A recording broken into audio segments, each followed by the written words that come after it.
Hello, my name is Teacher Rachel, and I'm here today to tell you about teaching VIPkid in an apartment or other small space. Now, I belong to a family of 5, and we share 900 square feet. I also work from home. It makes things a little bit challenging, especially when I was looking at ideas on how to set up the classroom, when the only thing I could find are other women and men who have whole rooms dedicated to their classroom. They have a whole corner of their house for their classroom. They have just this designated space that is only theirs, and they can just teach and teach and teach. No, that's not how it works for me. And it might not be how it works for you. So if you're thinking about VIPkid or another online teaching setting, these are 5 tips and tricks that you can use to make the best of your space. So come on in. This is our apartment number 10. And here is the living room. Yes, it's cramped. Yes, it's cluttered. But you can get over it because I did, and I love it here. Here is my daughter sleeping next to her diapers. They would be outside, but it might rain. As you can tell, it's very humid in here. On our way to the dining room table, aka my office. Now, I sit here to eat dinner, and my son sits there. He will not switch from me, even though that is the chair I teach in. Now, bonus tip, before we even get to the 5, if you are a table teacher, wipe down the table after every meal. I can't tell you how frustrating it is to have props that are sticky with pudding or whatever it is that your child left that you didn't quite see until you set your puppet down in it. Ugh. Let's have a seat. So, welcome to my actual classroom. This is how it looks for the students.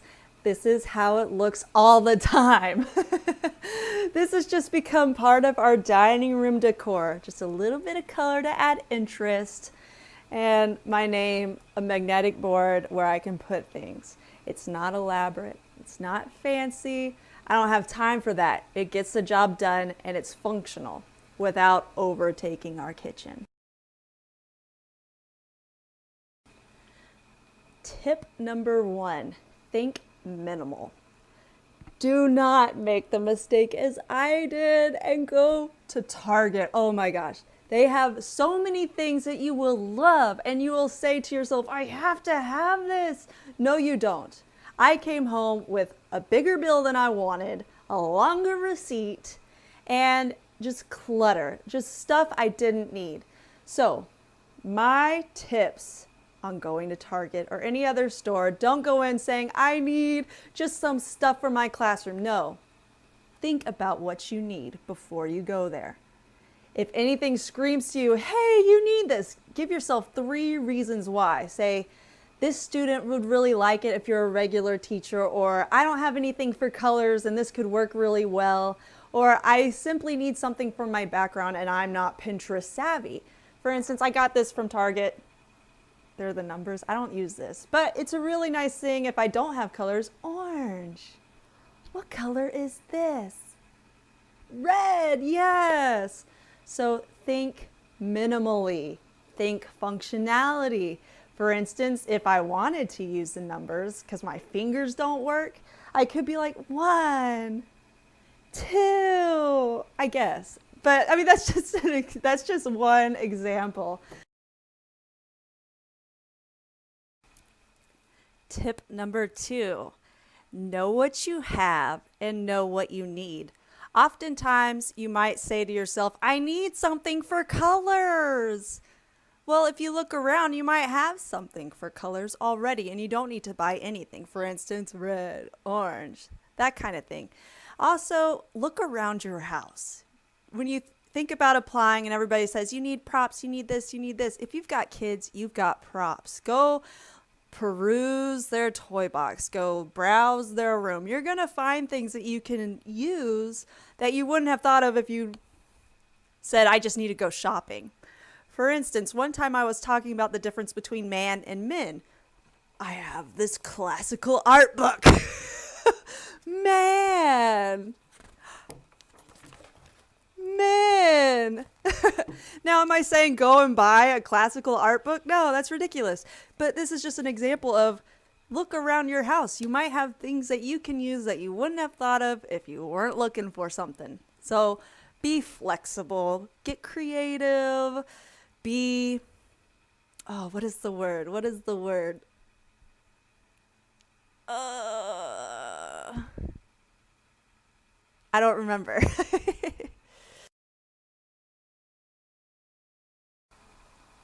Tip number 3, reduce noise.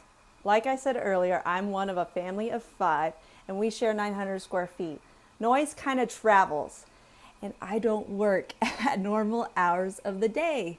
So I am at work, awake, coffeeed up at 4 o'clock in the morning, at 5 o'clock in the morning, and I'm excited and I'm yelling and I need to be respectful of my other family members. So tips for reducing noise include get a fan. Just fans are awesome. People sleep better with them. They also provide a little bit of noise so they're not hearing you screaming or giggling or doing whatever it is that you are doing in your lesson to get this other person across the world to hear you. My husband's always like, you don't have to yell. And I'm like, I'm talking to someone in China. Of course I gotta yell. I know I don't, but I just want to be excited, and you can't really excitedly whisper. It doesn't make sense. Maybe it does, but that's just not my style. Number 2 you can do is, the typical white noise machine. If you have a baby, you might have already gotten one. I don't use that. I don't have one. They might be awesome. We just use fans. So that's that. Tip number 4, storage. Now, you can't just have nothing when you're a VIP teacher or another online setting.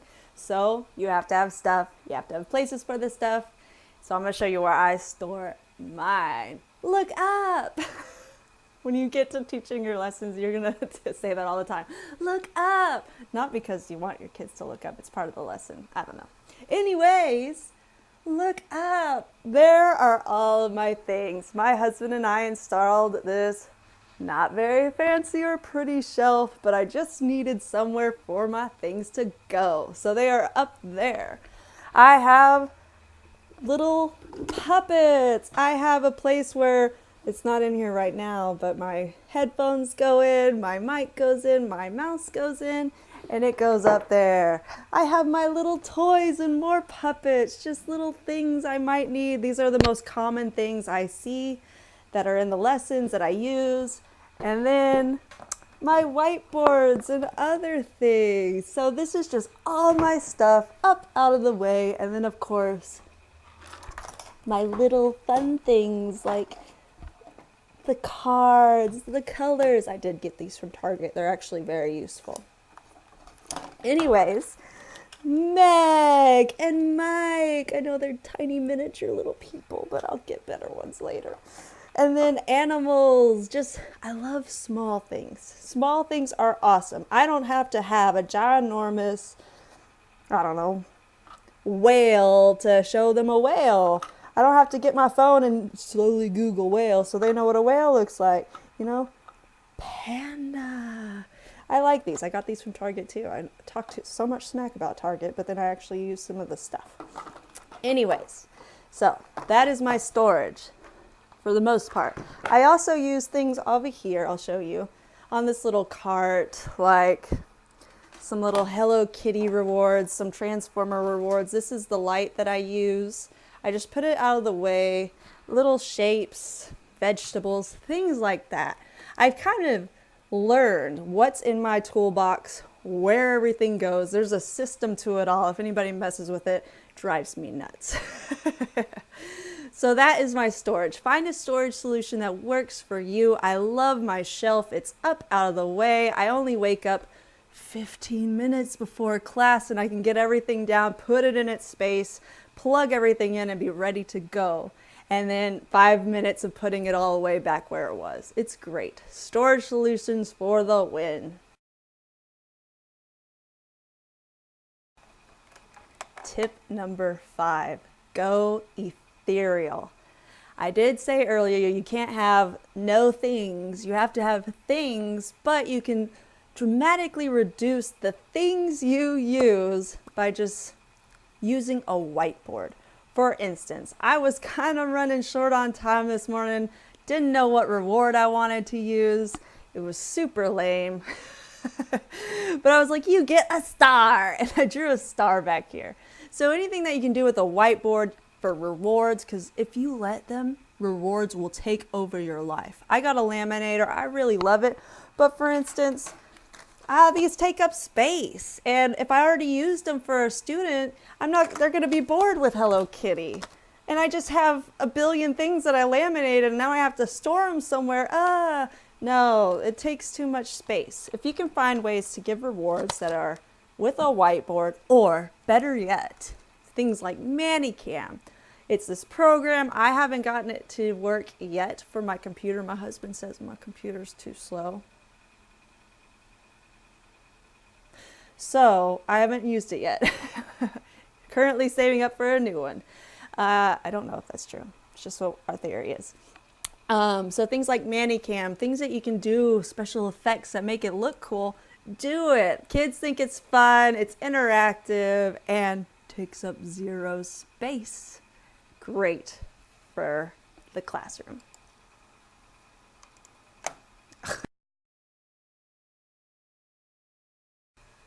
So there you have it. 5 tips and tricks for working online as a teacher in a small space.